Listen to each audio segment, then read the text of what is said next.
All right, first up in trending this week. We have got Karine Jean-Pierre, the White House press secretary. She was asked about the crime data in this country. Now, remember, they keep touting how crime is at the lowest rate it's been in over 50 years. They said it in New York City, and then the next day they brought the National Guard into the subway, because that's what you do when crime is low, right? You bring the National Guard in to patrol the subway for muggers and rapists. And the administration's been touting this as this huge victory nationally, when in reality, if you really look at the numbers, because what happened was we'll play the video first, and then I'll explain what happened. How about that? Under this president's leadership, President Biden, violent crime is at a nearly 50-year low. Thanks to the extraordinary efforts of law enforcement and community leaders, Americans are safer from violent crime today than they were a year ago. So here's the problem with that. Remember how we talked about how they changed how they calculate inflation? Now they only compare it to 1 year ago rather than 2, so it looks lower than it actually is. Well, they did the same thing in 2021 with crime data. They changed the system for how they report crime, how the FBI reports national violent crime. So, again, they're cooking the books. I told you guys this. That if they're cooking the books on the Ukraine numbers, they're cooking the books on the jobs reports, they're cooking the books on the GDP, they're cooking the books lying to our faces about inflation, there's absolutely no reason to believe these crime statistics that they're feeding us. Well, now I have proof to back that up. Now I have some numbers. It's the Marshall Project. It is a nonprofit, focuses on criminal justice. So in 2021, they changed how they report crime. They changed the system. Now, they are correct when they say that crime is that the current crime rate, based on the FBI's current and up-to-date system, is at a 50-year low. Here's the problem. Not every city is reporting. Not every police department and sheriff's department is able to report anything to this database. So some cities their crimes aren't even being counted. So there's a lot of cities that are getting excluded. And you're probably like, oh, what? So it's just some small town? No. By 2020, nearly 100% of police departments were reporting all the crimes to the FBI so they could use this data. Now, a lot of them still are reporting to the FBI, but there's a couple that are omitted. They're maybe a little important. I don't know.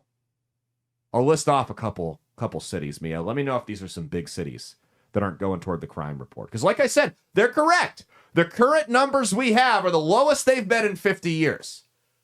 But they left off a couple little cow towns. You know, small towns like San Jose, New Orleans, Kansas City, Omaha, 93% of the state of Florida, 89% of the state of Pennsylvania, Phoenix, Los Angeles, and then this other tiny little hick town you guys have probably never heard of. It's called New York City. There's this tiny little town. So yes, as it turns out, there's people that are dying. Not in any of those cities because it ain't going to the FBI. But as it turns out, when you exclude about a fourth of the 50 largest cities in the country, yes, crime will be lower per capita. And in just terms of raw numbers. I mean, if we're going to use the same standards, right, that they're using for crime, we got a serious population problem. Y'all need to start having like 5 babies at a time, because this is the lowest that the population in this country has been since the 1800s, if we're going to use these same statistics here. Yeah, we got the lowest crime rate in 50 years if you don't count New York, LA, Phoenix, New Orleans, Kansas City, Omaha, most of Florida, which is like our third largest state, most of Pennsylvania, which is like our fifth largest state. Other than that, if you just don't count the biggest cities in some of the biggest states in the country, we're great. It's so low. Has there been anything that they haven't lied to us about? They can't tell the truth about anything. They cook the books on everything. They lie about every number. We're at a point now. There is not a single piece of information that comes from this administration that you guys can believe. You cannot believe anything they tell you. If it comes from Karine Jean-Pierre, if it comes from the White House Twitter account, if it comes from Joe Biden, if it comes from Kamala Harris, if it comes from Blinken, if it comes from Lloyd Austin, if it comes from anyone in this administration or that is even pissed in the wind near this administration, you cannot take it at face value. You cannot believe it. You have to. It's not only that. It's not trust but verify anymore. That ship has sailed a long time ago. We are now at a point where if it comes from this administration, assume it's wrong. Assume it's a lie until they prove otherwise. That's where we're at here at this point. I don't know what else to do here. Now, we got another impressive crime statistic here. Go ahead and pull this graph up here.